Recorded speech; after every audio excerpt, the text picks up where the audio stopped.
আজকে রওনা হলাম দিদির বাড়ি যাওয়ার জন্য। তো সকাল সকাল নীলবাগান এসে পৌঁছে গেলাম। তো তোমাদেরকে ভিউটা দেখাচ্ছি। সকাল 7টা বাজে অলমোস্ট। তো পুরো রেডি হয়ে 90 কিলোমিটার যাওয়ার জন্য পুরো রেডি মাকে নিয়ে। তো এখন ঘুরে ফিরে নগাঁও এসে গেছি। তো নগাঁও দেখালাম তোমাদের ঘড়ির টাওয়ারটা। তো আর ওখানে বেশি দেখায়নি। তো ডাইরেক্ট দিদির ঘরে চলে গেছিলাম। তার জন্য বিকালে তাদের বাগানে ঘুরতে গিয়েছি।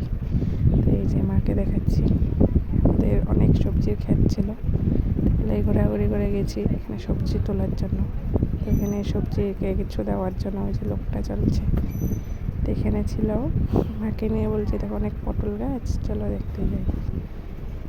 তো পটল গাছ দেখছি, দেখো তোমাদেরকেও দেখাচ্ছি। তো এই যে দেখো অনেক পটল ধরেছে।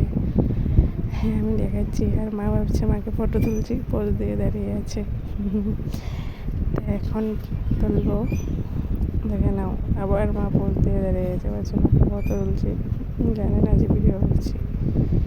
তো ওই যে জিজু পুরো ব্যাগ শ্যাগ নিয়ে পুরো রেডি সবজি তোলার জন্য। অনেক সবজি নিয়েছিলাম, পটল আছে, এখানে ভিন্ডি গাছ আছে, এগুলোই নেওয়ার জন্য। এটা একটা কি বলে, আমি নামটা ভুলে গেছি। এটা হয়েছিল। তো বাগানটা ঘুরে ঘুরে দেখাচ্ছি তোমাদেরকে, দেখো। তো দেখো অনেক পটল তোলা হয়েছে। আমাদের একটা পুচকি ছিল, ও আমাদেরকে সবজি তুলে দিচ্ছে। তো এখন ভেন্ডি গাছে আছি। মা তো ভেন্ডি বাগান দেখে পাগল হয়ে গেছে, পুরা ভেন্ডি বাগানে গিয়ে পুরা হুলস্থুল করে দিচ্ছে। আমিও দেখে দেখে তুলছি অল্প, তুলে রাখলাম।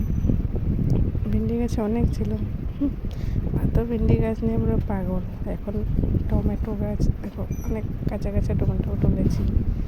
তোরা সেইটা ব্যাগ নিয়ে রান্না হচ্ছে। তো দূরে দূরে গিয়ে আরও কয়েকটা টমেটো তুলে নিয়েছি, তুলে রেডি। তাই হোক, সবার ভালো লাগছে ভিডিওটা। তো ওইটা আমার ফার্স্ট ব্লগ ছিল। তো তোমার যদি ভালো লাগে তারও ট্রাই করবো। Thank you.